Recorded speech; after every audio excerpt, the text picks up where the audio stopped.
नमस्कार, stock idea YouTube च्यानलमा यहाँलाई हार्दिक स्वागत छ।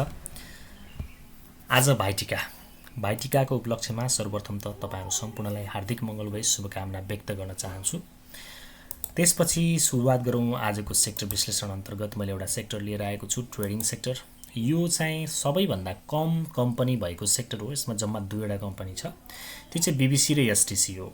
तपाईले पछिल्लो हाम्रो भिडियो अपडेटहरु हेर्नु भएको छैन भने मैले पछिल्लो समयमा चाहिँ नन लाइफ र लाइफलाई विश्लेषण गरेको छु। सेक्टर विश्लेषण अन्तर्गत मैले यो विधामा चाहिँ सकेसम्म सबै सेक्टरहरूलाई यसै गरेर विश्लेषण गरेर राख्ने छु। तपाई फुर्सद मिलाएर भिजिट गर्न सक्नुहुन्छ, हेर्न सुन्न सक्नुहुन्छ है त। यदि जानकारी जोडिसकेपछि च्यानलमा नयाँ हुनुहुन्छ भने च्यानललाई सब्स्क्राइब गरेर नजिकको बेल आइकन दबाएर अल अप्सन क्लिक गरिदिनु होला भन्ने अनुरोध पनि गरे र भिडियोलाई लाइक गरेर थप हौसला बढाइदिन सक्नुहुन्छ। अब हामीले यो सेक्टरमा यदि हेर्छौं भने ट्रेडिङ सेक्टरमा हेर्छौं भने जम्मा दुईवटा कम्पनी छ, एउटा बीबीसी हो र अर्को एसटीसी, विशाल बजार कम्पनी लिमिटेड र साल ट्रेडिङ कर्पोरेसन। मूल्यको आधारमा पनि यिनीहरू महँगा छन्। साल ट्रेडिङ कर्पोरेसन 5903 रुपैयाँमा अहिले बजारमा कारोबार भइरहेको छ भने बीबीसी को मूल्य चाहिँ 4220 छ है। अब यिनीहरूको हिस्ट्री के छ देखि लिएर सबै हेर्छौं, किनभने जम्मा दुईवटा कम्पनी छ। 5-7 मिनेटमा सबै कुराहरू यिनीहरूको बारेमा फिनिश भइ नै हाल्छ। भिडियोलाई स्किप नगरिकन हेर्नुभयो भने कुनै महत्त्वपूर्ण कुरा नछुट्ने सम्भावना बढिरहन्छ। अहिले टेक्निकल्ली हेर्नुहुन्छ भने ट्रेडिङ सेक्टर कस्तो देखिएको छ भन्दा जस बुलिश यात्रामा छ है। बुलिश यात्रामा छ यो सेक्टर पनि। हरेक एंगलबाट बुलिश देख्छु म। एमएससीडी बाट हेरौं, एमएससीडी मा अहिले बाइ सिग्नल भ्यालिड छ। हिस्टोग्रामहरु पोजिटिभ एरियामा छन् यसको हैन। अनि बिस्तारै डिम भएर फेरि गाढा भएको छ पछिल्लो 2 दिनमा चाहिँ। यहाँ यदि कस्तो हुन सक्छ भन्दाखेरि यो हिस्टोग्राम चाहिँ मतलब जीरो लाइन भन्दा तलपट्टि एक्चुअली एमएससीडी मा सेल सिग्नल आएर अनि जीरो लाइन भन्दा माथि चाहिँ बाइ सिग्नल आउने सम्भावना बढिरहन्छ है। त्यो सिनारियो हुन सक्छ र त्यो भयो भने चाहिँ राम्रो राइजको सम्भावना रहन्छ। तपाईले यो भन्दा अगाडिको राइज हुनु भन्दा अगाडि, यो भन्दा अगाडि राम्रो बढोत्तरी हुनु भन्दा अगाडि पनि त्यो सिनारियो बढी देख्नुहुन्छ।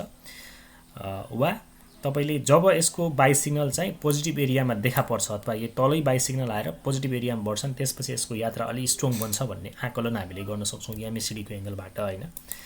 अनि बोलिङ्गर ब्यान्डबाट हेर्नुहुन्छ भने अहिले मिडल ब्यान्डलाई एकदमै रेस्पेक्ट गरेको छ र बोलिङ्गर ब्यान्ड चाहिँ साँगुरो बन्दै गएको छ। जब जब बोलिङ्गर ब्यान्डमा साँगुरोपन देखिन्छ र केही साइडवेज बस्छ, त्यसपछि चाहिँ ब्रेक आउट वा ब्रेकडाउन हुने गर्छ। अब नेप्से चाहिँ बुलिश चरणमा रहेको कारणले यसपटकको यो बोलिङ्गर ब्यान्ड के साँगुरो भइसकेपछि चाहिँ यसले बढोत्तरी नै दिन्छ भन्ने हामीले आकलन गर्न सक्छौं है। मतलब बढोत्तरी दिन्छ यो सेक्टरले भन्ने तरिकाले हेर्न सक्छौं।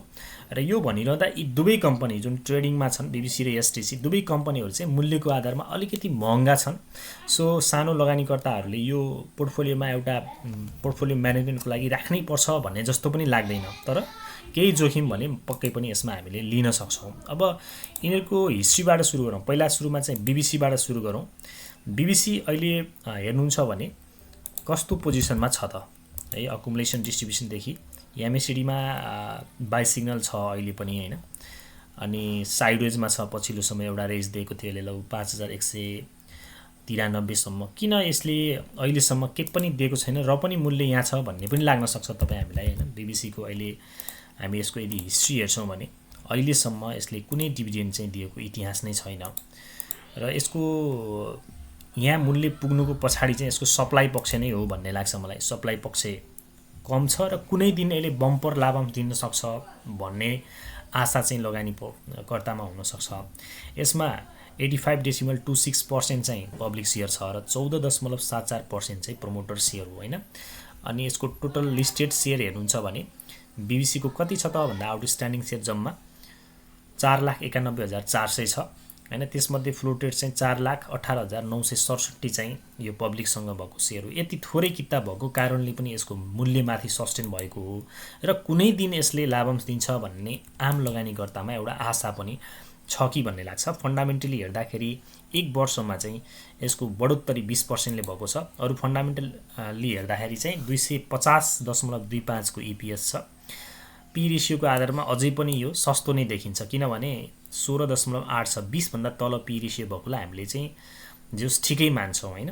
अनि बुक भ्यालु चाहिँ 1685 छ हैन। सबै कुराहरू स्ट्रङ देखिन्छ। तर यसको विकनेस के छ भन्ने कुरा चाहिँ हामीले न्युजबाट पनि केही कुराहरू थाहा पाउन सक्छौँ। जस्तो पुँजीभन्दा रिजर्भ धेरै भए पनि छैन लगानीकर्तालाई कुनै लाभांश, मिटिङ बोलाउँदा पनि आउँदैनन् सञ्चालक भनेर यसको लामो समयदेखिको समस्या हो भन्ने लाग्छ मलाई है। किनभने यसले लाभांश नै दिएको छैन अहिलेसम्म लगानीकर्ताहरूलाई र त्यो एउटा स्याड पक्ष हो। लगानीकर्ताले यो लेभलमा पनि किन्न तयार हुनुको पछाडिको कारण के हो त भन्दा यसमा चाहिँ कुनै न कुनै दिन राइट सेयर आउँछ अथवा बोनस सेयर आउँछ, फन्डामेन्टली राम्रै छ र कुनै दिन हामीलाई चाहिँ त्यसको प्रतिफल प्राप्त हुन्छ भन्ने विश्वासले चाहिँ यसको मूल्य चाहिँ बढ्दै अथवा यो लेभलमा गएर सस्टेन भएको भन्ने लाग्छ।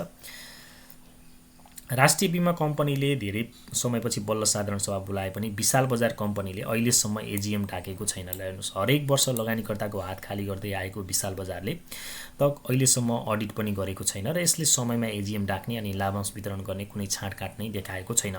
यता नियामक बीमा प्राधिकरणले निर्जीवन बीमा कम्पनीलाई चुक्ता पुँजी 2.5 अर्ब कायम गर्न निर्देशन दिएको छ। अरू यो चाहिँ अब पुरानो न्युज हो, मैले एजीएम छैन भन्ने सन्दर्भ मात्रै। र एजीएम नहुनुको कारण समयमा मिटिङ नै हुँदैन, कहिल्यै बस्दैन। मिटिङको लागि बोलाउँदा कोही विदेशमा छु भन्ने त कोही सुदूरपश्चिम छु भन्ने, कसैले पनि समय नदिनाले धेरै लापरवाही भएको हो।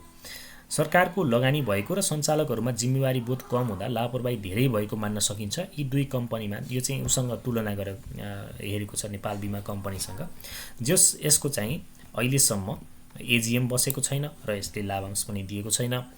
विशाल बजार कम्पनीमा भद्रगोल 6 वर्ष भयो एजीएम नबोलाएको, अहिले त वेबसाइट पनि चल्दैन भनेर लेटेस्ट न्युज पनि त्यही एजीएमकै सन्दर्भमा छ। अहिले विशाल बजारको चाहिँ वेबसाइट पनि व्यवस्थापन छैन भन्ने कुरा चाहिँ बुझिन्छ। विशाल बजार कम्पनी लिमिटेडको व्यवस्थापन निकै भद्रगोल देखिएको छ। 6 आर्थिक वर्षदेखि साधारण सभा नबोलाएको यस कम्पनीले अहिले वेबसाइट नै चल्न बन्द भएको छ। विशाल बजारको वेबसाइट हेर्दा अकाउन्ट सस्पेन्ड देखिएको छ र यसले पनि यो कम्पनीको लापरवाही कतिसम्म छ भन्ने कुरा प्रश्न गर्छ। भनेपछि विशाल बजार अलि रिस्की पनि छ लगानी गर्न र छिटो प्रतिफलको एउटा के भन्नु, छिटो प्रतिफलको चाहिँ सम्भाव्यता पनि छ। र गत बुलमा हेर्नुहुन्छ भने यो कम्पनीले 7-8 हजारसम्म पुगेको थियो क्यारे हैन, राम्रै मूल्यमा राम्रै उचाइमा पुगेको थियो।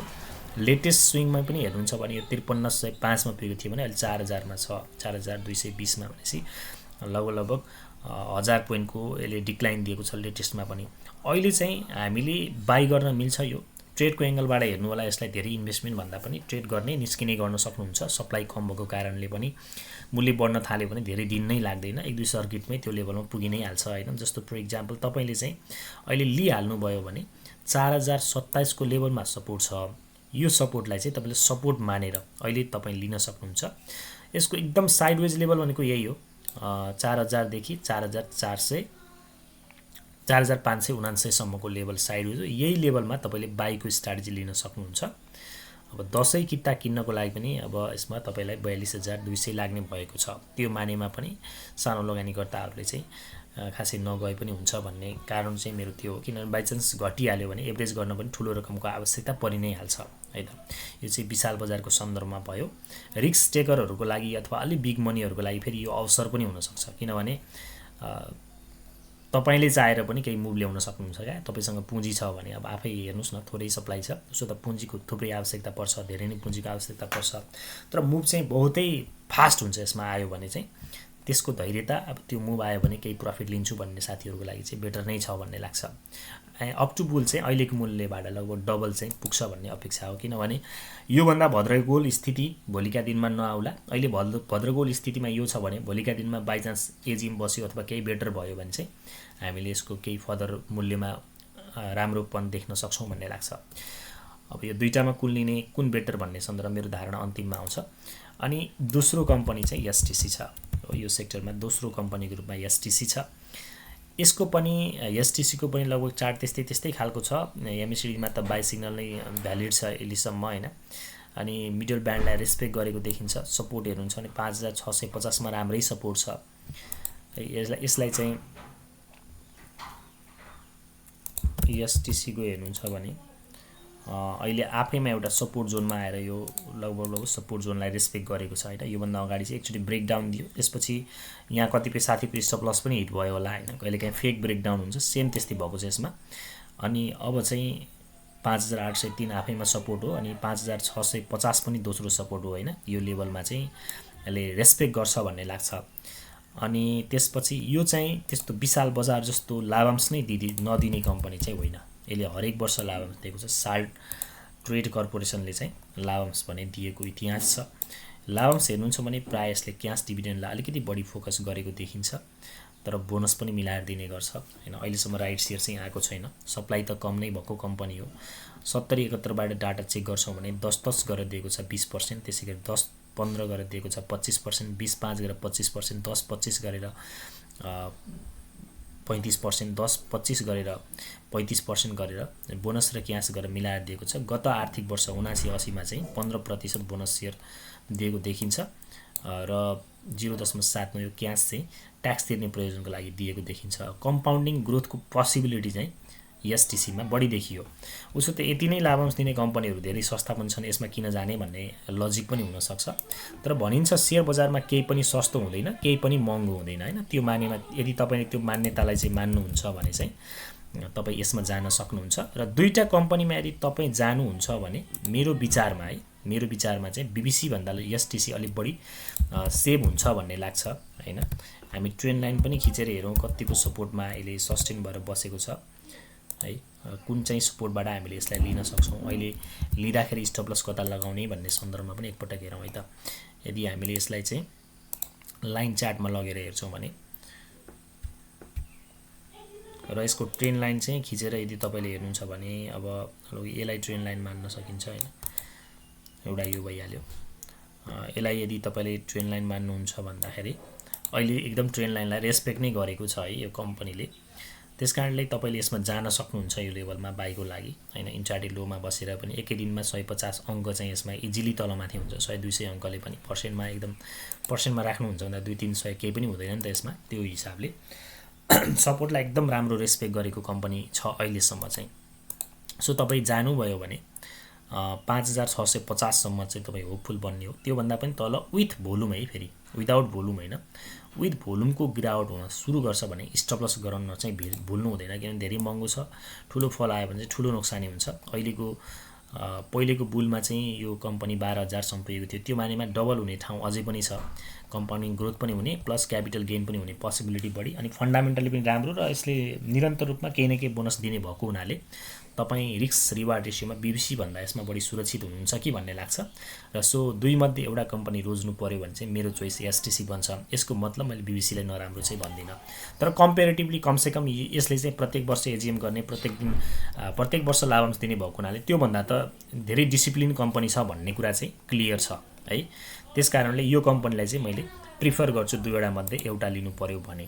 यसको सप्लाईको एंगलबाट हेर्नुहुन्छ भने कति देखिन्छ त सप्लाई, यो पनि त्यस्तो धेरै सप्लाई भएको स्टक चाहिँ भएन। धेरै सप्लाई हुन्थ्यो भने आज यो मूल्यमा सस्टेन हुने पनि थिएन हैन। एसटीसी चाहिँ जुन मूल्यमा सस्टेन भइरहेको छ त अथवा बिस्तारै माथिल्लो यात्रामा छ, त्यसको पछाडीको कारण चाहिँ यसको जम्मा 32,07,000 किता चाहिँ पब्लिक शेयर हो है। जम्मा 32,07,000 किता भनेपछि अब तपाई आफै बुझ्नुभयो माथि सस्टेन हुनुको कारण। ईपीएस 19 छ, वितरणीय मुनाफा 19 नै छ र नेटवर्थ 397 छ है।